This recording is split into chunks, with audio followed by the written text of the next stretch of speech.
안녕하세요. 5월 10일 월요일 출애굽기 15장 13절에서 21절로 Back to the Future라고 하는 제목으로 큐티 나눔하겠습니다. 어, 요즘에 이 영화를 아는 분이 얼마나 있는지 잘 모르겠습니다. 80년대에 굉장히 유명했던 그러한 영화입니다. Back to the Future라고 하는 영화인데요. 과거로 돌아가면 그 과거에 뭔가를 변화시키면 미래가 바뀐다라고 하는 그러한 컨셉으로 굉장히 그때 당시에 인기를 끌었던 그러한 영화입니다. 마이클 제이 폭스라고 하는 유명한 배우가 주인공으로 나왔죠. 그런데 표현이 좀 재밌습니다. 미래를 향하여서 가면은 뭔가 백이라고 하는 단어는 미래와 좀 어울리지 않는 단어 같죠. 백은 뭔가 과거에 대한 표현인 것 같고 미래는 말 그대로 미래에 대한 표현인 것 같습니다. 오늘날 뭐 사실 우리가 타임머신이 있어서 과거로 돌아갈 수는 없습니다. 그러나 우리가 과거에 접속할 수 있는 수많은 장르와 또 방법들은 분명하게 있는 것 같습니다. 이 영화는 그 과거를 바꾸는 것이 미래의 변화와 연결되어져 있다라는 의미에서 Back to the Future라고 표현한 것 같습니다. 우리가 과거에 접속하는 다양한 것들이 있는데 뭐 시도 있을 수 있고 그림도 있을 수 있고 노래도 있을 수 있고 이야기도 있을 수 있습니다.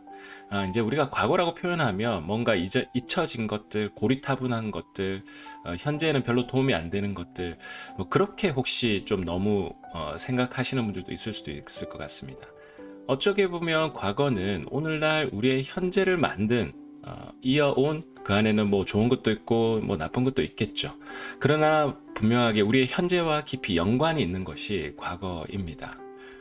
성서에도 성경에도 다양한 이러한 장르들이 나오고 있는데요. 특별히 오늘 우리가 읽은 본문은 노래입니다. 모세와 이스라엘 백성들이 함께 불렀던 노래, 미리암이 부른 그 노래입니다. 근데 그 노래는 무엇을 담고 있느냐? 바로 이스라엘 백성들이 과거에 하나님을 경험했던 그 엄청난 사건, 출애굽했던 그 사건을 생생하게 담고 있는 것이 바로 오늘 우리가 읽고 있는 노래입니다. 오늘 우리가 읽은 이 노래의 장면들을 보면 모세와 이스라엘 백성들이 이제 이 부른 노래라는 것을 1절에 보면 나와 있고요. 오늘 본문에도 긍휼과 주님의 힘으로 백성들이 이끄셨다. 이 하나님의 역사를 계속 보게 하는 것이죠. 주변 나라들이 하나님의 일을 보고 두려워했다. 그리고 주의 산에 자기 백성들을 인도하신 하나님의 이야기가 이 노래에 담겨져 있습니다. 주님이 거처로 삼으신 산 성소이다. 영원토록 통치하실 것이다. 이 노래를 통해 하나님이 어떤 분이고 또한 우리는 지금 여기까지 온 것이 어떤 일들 속에서 여기까지 오게 한 것인가를 계속해서 보게 하는 그 이야기가 노래에 담겨져 있습니다. 그 미리암의 노래와 춤에 보면 적들을 바다에 덮으셨고 자기 백성들은 마른 땅 위로 바다를 가로지르게 하셨다라고 하는 이 출애굽의 사건, 아주 중요한 사건들을 계속해서 기억하도록 이 노래는 담아내고 있습니다. 과거에 접속한다는 것이 현재에 무슨 의미가 있을까요? 앞에도 백투더 퓨처라고 하는 영화를 이야기를 했는데요. 좀 뜬금없는 이야기지만 좀 다른 이야기를 하나 같이 해보겠습니다. 마이클 샌더웰이라고 하는 분이 공정하다라는 착각이라고 하는 이 책을 썼는데요. 거기에서 능력주의의 문제점을 이야기하면서 능력을 많이 가진 자가 더 많은 것을 차지할 자격이 있다는 나쁜 신화에 대한 것을 지적하고 있습니다. 뭐 큐티 시간이라 뭐 많은 것을 이야기할 수 없지만 그 중에 가장 중요하게 여기는 것이 능력 자체보다 노력보다는 운의 요소가 크다라고 하는 이 요소를 이 사회가 간과해서는 안 되고 사람들이 이 운의 요소가 지금 현재를 만든 아주 중요한 부분 또 상당수 많은 부분이 있다는 것을 잊지 않도록 하는 시스템 이 부분을 굉장히 강조하고 있습니다. 오늘 우리가 읽은 이 성경 본문과 이게 무슨 상관이 있을까? 여러분 신앙도 지금 우리가 여기까지 온 것이 누군가 깔아놓은 유산 위에 있다는 것을 인정해야 합니다. 물론 거기에는 극복해야 될 것도 있고 또 계승해야 될 것도 있겠지만 분명한 것은 그것들이 오늘 우리의 현재를 만들었다라고 하는 것. 그걸 잊지 않을 때에 우리가 신앙생활 할 때 자만에 빠지지 않게 되는 것이죠.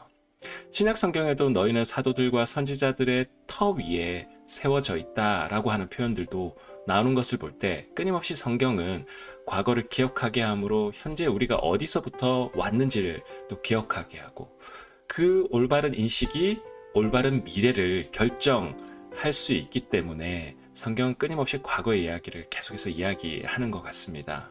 그래서 과거는 현재를 겸손하게 살게 하고 그렇게 현재를 살 때 다른 미래를 살게 하는 것과 연결되어 있기 때문에 이 사회도 내가 운의 요소, 누군가가 깔아놓은, 아니면 부모나 아니면 형제나 또 아니면 이 사회가 깔아놓은 그 시스템에 나도 많은 혜택을 입고 또 그 중에 상당수 운의 요소가 있었기 때문에 지금 여기까지 왔다라는 것을 인정할 때 또 다른 미래, 함께 더불어 사는 미래가 펼쳐질 수 있다라고 하는 그 이야기와도 좀 많이 상당수 연결되어져 있는 것 같습니다.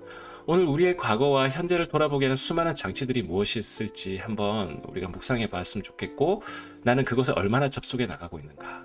한국에 얼마 전에 이제 어버이날이고 미국은 마더스데이였는데요. 어떻게 보면 그 세레모니도 바로 지금 현재가 과거에 어떤 누군가와 연결되어져 있는가를 계속해서 생각하게 하는 일종의 사회적 장치라고 생각합니다. 그리고 삶 속에서 그러게 우리가 백투더 퓨처의 경험, 뭔가 과거의 속에서 나의 현재를 성찰했을 때 내가 미래를 다르게 해석하고 다르게 바라볼 수 있는 그러한 경험들을 크고 작게 혹시 한 것들이 있는지 한번 묵상해 보시면서 신앙 안에서 우리가 과거를 돌아본다는 것, 그것 안에서 우리의 현재를 돌아보고 또 어떤 미래를 우리가 바라보게 될 것인가, 또 그것을 예수 그리스도의 그 사건과도 한번 깊이 묵상해 보시는 하루 되시기를 주님의 이름으로 축복합니다.